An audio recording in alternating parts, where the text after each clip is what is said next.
We begin here. In his reply to the question of race classification after South Africa's 3 decades of democracy, President Cyril Ramaphosa says every South African is by definition an African. Ramaphosa was responding to the Patriotic Alliance's question on the legal provision that the Khoi-San Indians, coloureds and whites are not Africans. Equally of the African continent, and as declared in various iconic documents like the Freedom Charter, South Africa belongs to all who live in it. Just as we are all equally South African, we have an equal claim to this country.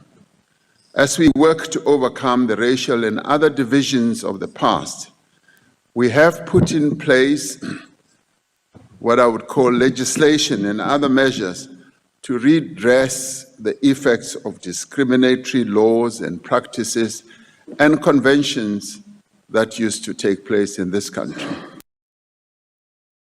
Now, President Cyril Ramaphosa says as matters stand, there is no intention to reform the mineral royalty regime. He says the royalty regime incorporates an element of the principle of underlying tax rents.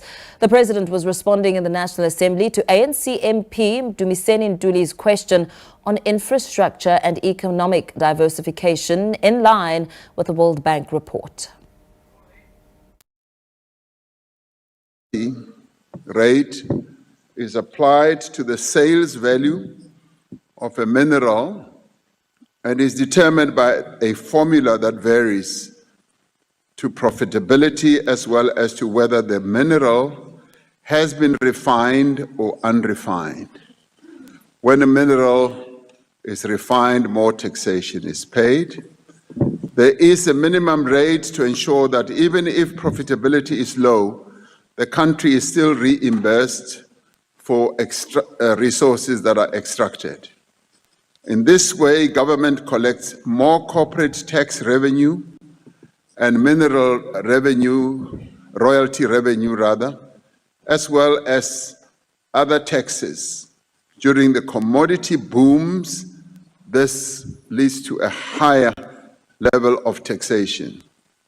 Statistics from the South African Revenue Service show that mineral royalties doubled from 14.2 billion to 28.5 billion between 2020-2021 and 2022-2022. And this was largely driven by the commodity boom that we experienced. They remained elevated in the year 2022-2023 before dropping to almost 16 billion rand in 2023 and 2024, indicating that companies were not during that period as possible as they were the year before. In addition to the payment of mineral royalties, mining companies, like other companies, contribute to national revenue through payment of corporate taxes, that is income tax. They also contribute through capital gains tax whenever they dispose of either their assets or even their mineral rights as well. And they also, of course, pay their VAT and other related taxes that have to do with the employment of people that work for the company. We heard reflections by President Ramaphosa at the beginning of Bulelani's report on his White House meeting, the working visit to Washington last week. We'll go back to Parliament now, bring in SABC News reporter Abra Barbia, who's sitting with a man who was part of the delegation, the Agriculture Minister, John Steenhuisen. Abra, take it away. Timbekile, good evening. Thank you very much. I am sitting with John Steenhuisen, DA leader, as well as Minister of Agriculture in President Ramaphosa's cabinet. And yes, we are going to be speaking to him to reflect on last week's meeting that is still on everybody's lips. John, thank you so much for speaking with me this evening.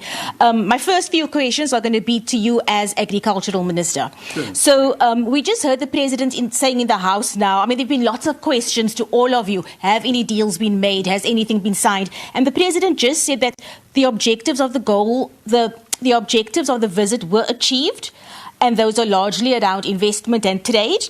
Engagement on these issues have begun. Are you able to tell me if any hard and fast agreements or deals have been signed? Well, I don't think any hard and fast agreements have been signed, but certainly having gone to Washington with a package of deals that we would be prepared to put on the table demonstrated to the US that we are a serious country and that we're serious about trade and that we're serious about our relationship with the United States of America. Obviously, the US Trade Representative and the administration have looked at those deals. They've obviously given us advice where they think we could sharpen our pencil. We obviously need to look at some of the implications for us here in South Africa. And I think that later on in the month, you'd probably see us moving towards more formal trade talks. But certainly, the door now in Washington is wide open for us to go in and do a deal.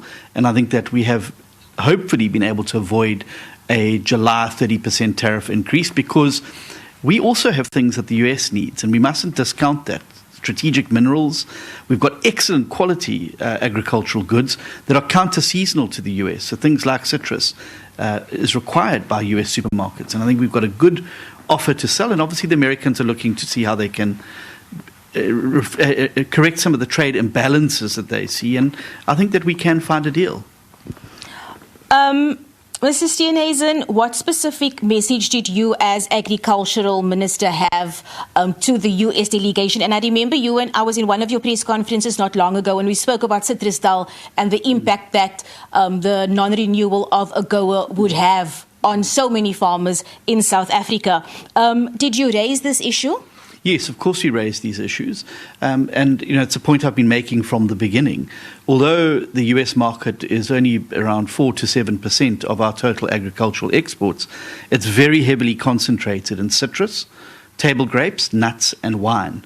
And so we're very heavily exposed. And places like Citrus Dole export almost exclusively to the United States of America. And I think that what we've been able to do is to explain the importance of agriculture to our economy and job creation in the country, but also the great quality and great price that the American market gets. American consumers require access to good quality, well-priced fruits and other agricultural products. And I think South Africa is perfectly positioned to be able to meet that gap in the US market. And even if we are not able to re-secure AGOA, a 30% tariff will knock us out of the game.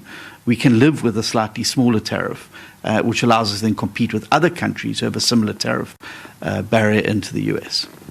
So obviously what we saw versus what you experienced behind closed doors, I mean, there was we were exposed to the theatrics and the drama of the meeting. What is your general assessment of the meeting? How did it go? And I mean, do you see trade moving in a positive direction between the two countries? Look, let me be very clear. I don't think any of us going into the meeting, from President Ramaphosa all the way down to me, knew or thought it was going to be an easy meeting. This was not going to be a cakewalk ever. And that is why it was a high-stakes game. I do, however, think that we leave Washington in better condition than we did going in. And so I think we have achieved some of those things. President Trump indicating that he would attend G20, an opportunity now for them to see how serious we are about our trade relationship. We've come to Washington with a serious deal, with some offers, and that we've now committed to keeping these talks going until we find a solution for the trade impasses. And so I definitely think that we've achieved certainly large parts of what we wanted to achieve going in. Okay, shifting now to John Steenhuisen, leader of the DA. Everybody acknowledged the issue of crime.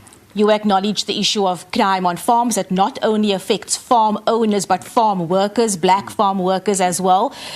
Do you believe that President Trump truly believes that there is a white genocide happening in this country? I think that certainly that was a belief that he held. I think that belief has been somewhat thwarted by the interventions that we were able to make in Washington and a focus on the issues. It's not only white farmers, it's white, black, coloured and Indian farmers whose names are on the memorial at the Nampo grounds as farmers who've suffered brutal farm attacks. We've got a problem with rural crime, and we were very clear to acknowledge that.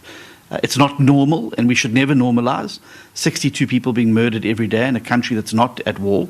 And we've got to do something about it now. And I think that what the spotlight has done on rural safety, the brutality of farm murders, and crime in general has given us now, I think, a new impetus to actually get on top of these things and deal with them, because we have the world's attention on that now. And I think it's an opportunity for South Africa to demonstrate now how we actually resolve the issue.